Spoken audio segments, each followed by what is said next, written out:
Here with good friend, longtime college football expert, guru, reporter, writer, youth coach, Bruce Feldman. Bruce, love talking to you this time of the year, specifically about this league, because I don't think we've talked about this league at this time of the year in the fashion that we're about to. 6 quarterbacks return through for over 3,000 yards. You had 6 teams ranked in the top 25. You had legit CFP contenders up until the end of the season. What's your takeaway from last year in terms of momentum where we are to now heading into the offseason, truly?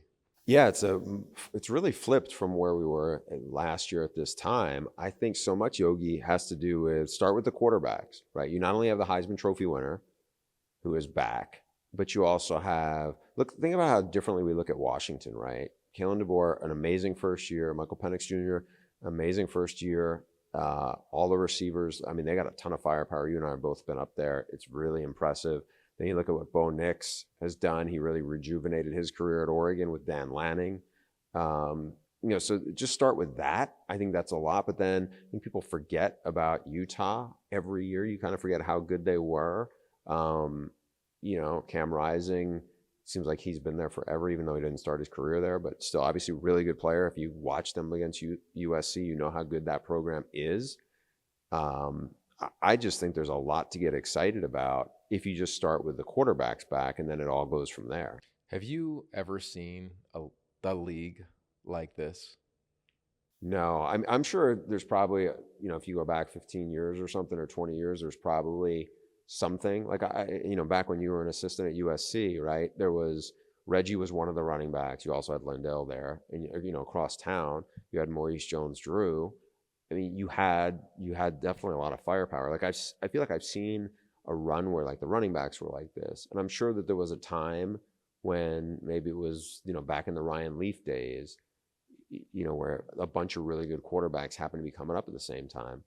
But it's been a long time. Yeah, and I think especially you couple it with the attention within media, social media, it just feels different. And I think for years you're kind of like fighting for this league. Hey, make sure you keep an eye on this team or this guy. This year doesn't feel at all like that because of the guys that you referenced coming back. And I think because of the brands like UW, Oregon, Utah's established now, even though sometimes they don't get the respect they've earned, but nobody thinks they're not a tough out or a contender for this league. When you look at that landscape over, you're like, yeah, like this, I don't have to fight as much as I may have had to being a West Coast guy for yourself. Yeah, and you saw a lot of fireworks in these games last year. I mean, it was exciting brand of football. I think, it'll be interesting to see. UCLA is one of the few programs that doesn't have a return. DTR was there forever, right? And now he's finally moved on to the NFL. But you have a 5-star quarterback who we know they like. They have a transfer quarterback from Kent State, College Lee, who we know they like. And Garber's, they're excited about him too. So I feel like the few programs that maybe don't have it, we haven't even mentioned Oregon State, what Jonathan Smith did there, and the 5-star guy, DJ Uiagalelei, who came in, and one of the guys he's competing with was 7-1 as a starter, right, last year. So I just think there's so many good storylines here that it's a lot to get excited about. Let's go back to the Northwest and Seattle, because it's hard to imagine this is a team that struggled as much as they did 2 years ago. You don't even think that anymore. You're like, oh yeah, UW, total rock star, perennial brand, big time program, and I think they're a legit CFP contender. I think if somebody can get out of this league with only one loss, you're in. It's not even a question. Michael Penix Jr. comes back, and it might be the most talented receiver in the league in Rome Odunze, let alone the other guys. Where do you see them, especially when you look at how their schedule lays out, the expertise of the coaching staff and the continuity of that staff coming back? Yeah, I think the hard part is you got to have your A game every week, because it's either going to be Bo Nix or, it's going to be Caleb. It could be Ward and Pullman, because we know that they're good. I mean, we mentioned about Oregon State. They're a tough out. Like, you can't really let your guard down at all, right? And I think that's the challenge. And they are such an explosive team because so many receivers. I think there's still a lot of good big people in that program, and I think even some of the secondary guys that Jimmy Lake had recruited. Now you look, and now these guys a lot of them are seniors, they're upperclassmen, and that there's talent there. I just think, you don't have much margin for error when you're talking about the firepower that they're going to be going up against. But I think Kalen DeBoer, that was, props to Jen Cohen. They knocked it out of the park on this hire. And you've been around him, I've been around him. Like, I think he's probably the best kept secret in coaching. I don't know what he was, like 75-3 or some crazy crazy thing at Sioux Falls. Did really well at Fresno, but when I first he was on my radar, was people inside the Big Ten were like, hey, the offensive coordinator at Indiana does some really cool stuff. He's a problem. And then I was like, I don't even know who this guy is. I don't know how, never heard of him and anything. You start looking, I'm like, oh, wow. And then he got to Fresno, and, I don't know. I think there's a lot of people who are Washington fans who are really believing, because Penix could have come, he didn't need to come back. I mean, it would have been it's a tough draft in terms of, because you had a lot of dudes in that, quarterbacks. Obviously, there were 3 went high in the first 4 picks, but he's really talented, and I think he knows he has a chance. Talking to him, I don't think the Heisman is a huge motivator to him, but I think he knows he can make a run at being a top 5 pick, because he has the arm, and I think he has a lot of the intangibles. Yeah, I'm so intrigued to watch their defense. In the 2 games they lost last year, which kind of took the wind out of their sail, they were back-to-back, UCLA, ASU. They're playing 4th-string guys in the secondary, and in this league you can't operate and thrive like that. And now they get secondaries healthy. Edefuan Olafashio might be one of the best stories in the game, but also really impactful linebacker for them. And the edges in this league, I think, have gotten a lot better, or we're going to talk about them more. Braylon Trice, ZTF. Yeah. You go to Wazoo, and it's Ron Stone Jr., Brennan Jackson. And I want to spin it to that part, because the portal has also helped. You look at Oregon and USC, I think their front sevens, we see them change because of some of the guys we have come in. So quarterbacks, we know. Caleb Williams, a freak. Bo Nix, a baller. But when you're talking about the front sevens, that's what I think allows you to go compete on those huge stages. What have you seen with some of the new faces that we saw this past spring? Yeah, I mean, Birch came from South Carolina, was one of the most sought after, defensive linemen in all of college football. I mean, he has a chance to be really special. I'm interested to see how it works out with USC with Bear Alexander coming in, because he has a chance to be a dominant interior lineman. I'm trying to think. Obviously Leonard Williams has been gone from USC for a long time. Cedric Ellis, I know. I was thinking about the strongest man in college football, and then you go back to even Mike Patterson. Like, USC's obviously had those guys, but it has been a minute since they've had somebody that was that disruptive. So you do want to see, how is he going to fit in at USC? Anthony Lucas, another guy. Yeah, a 5-star guy from A&M. I mean, that's what you need. You need difference makers on the D-line, because that's what they have in the SEC. I mean, I agree with you, especially Braylon Trice, because I think he was like another one who was overshadowed, because ZTF had such a great start the year before, so disruptive, and he's such a dynamic personality that I think had a cool nickname and everything else. And I think the guy on the other side, people didn't realize just how, maybe people inside the program did. But, and I love Eddie, you talked about him.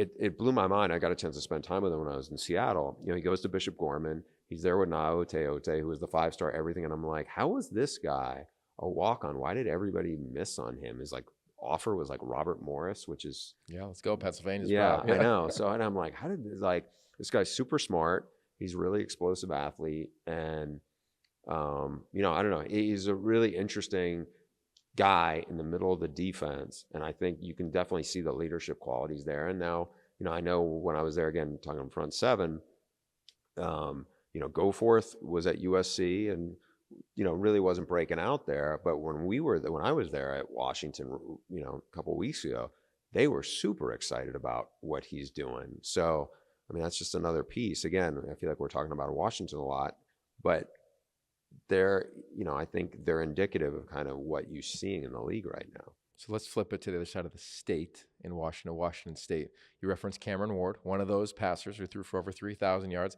coming back. He's got an offensive coordinator. He's the youngest one in Power 5 football, Ben Arbuckle. I know you spent some time with him.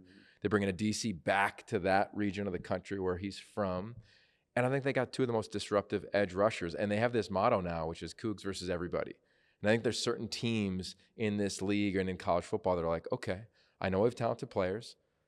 There's been rumor for our players to possibly go elsewhere. They haven't. They've kept it together for the most part. When you think of Jake Dickert, year 2 as the full-time head coach, with those guys on the edges, with Cameron Ward coming back, where's your head going? This is the team that also went to Wisconsin and put it on them a year ago. Yeah, homecoming game for a Wisconsin guy, right? So it's funny, those two edge guys, I feel like they've been there forever. I feel like, Ron Stone Jr. is going to transfer to Pac-12 Network. I know, don't take the job. Yeah. So, but they, they're really good. I do think they lose, Henley was such a playmaker for him, and he came in, he was a, fantastic transfer and a, really good addition. I think he will be tough to replace, because like at the beginning of this, we're talking about everybody comes back. I don't feel like there were that many guys who you're like, ooh, I'm not saying there weren't any good players who went to the NFL, obviously, but I feel like he was a guy who really elevated, and because he was so versatile, and I think he will be tough to replace. But I do want to see now, like you said, Arbuckle created a lot of buzz in a relatively short period of time. Now he's going to follow Eric Morris, who goes back to his home state as a head coach.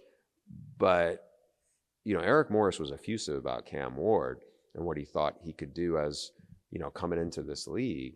And they still have a lot of firepower. I think, he's another one, kind of like DeLora, who I feel like is kind of like laying in the weeds because everybody else is kind of sucking the oxygen out of the conference. And I'm interested to see. I think they're going to be a tough out. Yeah, I think so too. They got a fun first couple of weeks. Wisconsin going to Martin Payback Stadium. Game, yeah. You referenced DJ Uyunglele, Ben Gilbranson was just there for a spring.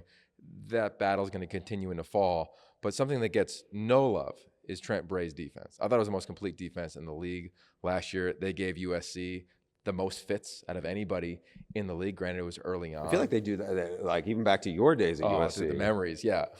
It was awesome to go there. Now they have this new stadium. They've got, I think, the best schedule in a really competitive league. They get Utah at home. They get some really critical games. They have a beast in the backfield behind. Yeah, beast in the backfield. You could argue the deepest backfield in the league, right? Damian Martinez, I think, is the best back in the league. And they bring back Jam Griffin.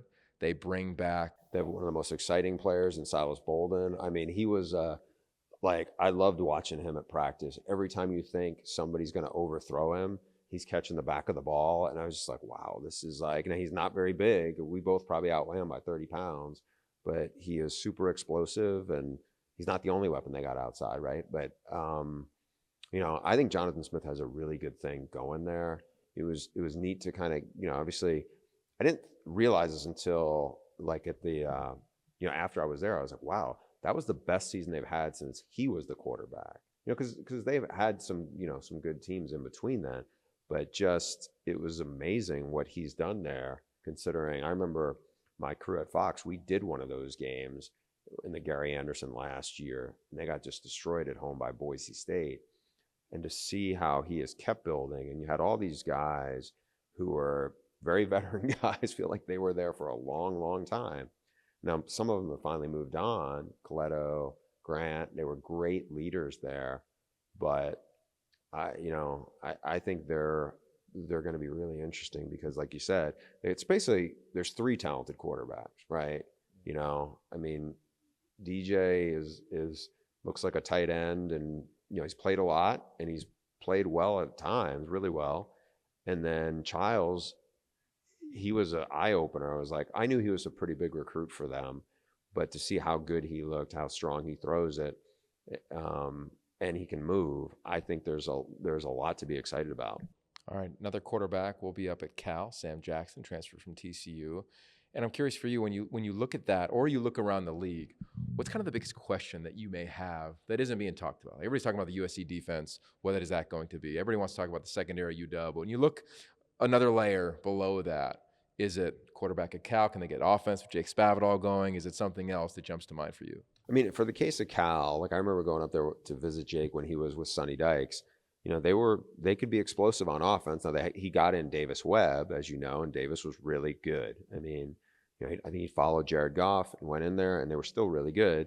The defense was the issue. I feel like, Justin Wilcox is a really good defensive coach. I do feel like people are overlooking them a lot because of everything going on around them, right? It's just their arch rival that's the only one that's down. Everybody else, we just said Oregon State, best season they've had in 20 years. You had Washington just had an amazing season for Kalen DeBoer. You have Washington State is dangerous, and you have Oregon. Look what they just did, and their quarterback's coming back, and he recruits at a high level. So I think it's an interesting spot for Cal, but knowing the people they have running the offense, I still think they're going to be pretty explosive because, that's the way he's been wherever he's been an offense coordinator. It's interesting. When you look at last year in conference games, Pac-12 conference games, the winning team averaged 38.7 points per game, the highest among Power 5 teams. So you have to score if you want to win. I can't wait to watch this thing unfold, man. And as always, here we go. We go through this whole conversation. We don't really talk about Utah. And that's like the best developmental program you could argue in the league just based on the history that Kyle has been there. They bring back a weapon in Brant Keith. He'll be healthy. They expect Cam Rising to be healthy. Jaquindon Jackson, one of the more elite backs. I think we saw that later on in the season in the Pac-12 title game. And this defense is loaded. I mean, they've got real breakout players. Jonah Ellis might be the breakout player on the defensive line. He might be the next great one there. When you kind of settle in and say, okay, training camp's around the corner, do you envision two logos finding their way to Las Vegas? I think, to me, USC, with the firepower they have the best player in college football.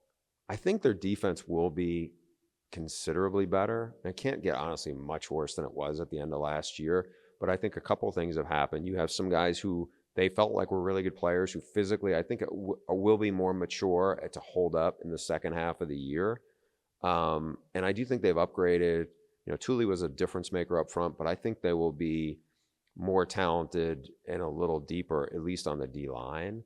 And I just think it's another year in that system. Like, I was around Alex Grinch a lot when he was at OU, and so much of what he talked about was changing the mentality of, oh no, here's something, like that was, I think that's hard to flip, especially for when you're not known as, basically this is Lincoln Riley's team. It is an offensive minded team, whether they want to be branded as such or not. But I think the defense wears that. And I think it takes a little bit of time. And I think it does take some newcomers who haven't had that ingrained in them, I think, to shake that mix up. But I think that will be better. As you said, Utah is hard to pick against, but I'm sitting there looking at the firepower that Washington has. I think it's probably Washington against USC. I think that's a great battle with quarterbacks and receivers. I don't think it's going to look like a 7-on-7 game, but I think that would be the one I would go with. Yeah, it's going to be fun. Coming out of doing the SC Spring game, I walked out being like, Mason Cobb is going to be great in this league. And their secondary got a lot better. They got more physical. They're longer. Damani Jackson has a chance to become the guy we thought he'd be out of high school. And that really got me on this kick going around the league of, all right, what are the secondaries like? Like, can you keep guys on an island? Can you take away part of the field? It'll allow you as a D coordinator to do different things. So I look at coming off of Oregon spring game. God, they are long. They're physical outside. They got safeties that can fly. I look at UW, Asa Turner, he's back. Like, he needs to have a big-time, impactful year. I think it's going to be tight. I honestly think to pick the two logos, it's almost like you have to look at the schedule and be like, well, they play at here. They have two straight tough games. Like, it's going to be that tight with 5 or 6 teams at the top, man. But as always, we'll be following you for insight, breaking news, everything that happens. And as always, I love spending time with you, man. Appreciate it. All right. Right back at you, Yogi. All right, Bruce Feldman. Make sure you follow him with The Athletic, calling games on air with Fox, and, of course, coaching his kids' youth team. Let's go. You're the defending champs. Get another win. Well, now we got to bring you out to give them a little more pep talk. Get our guys fired up. I'll be there.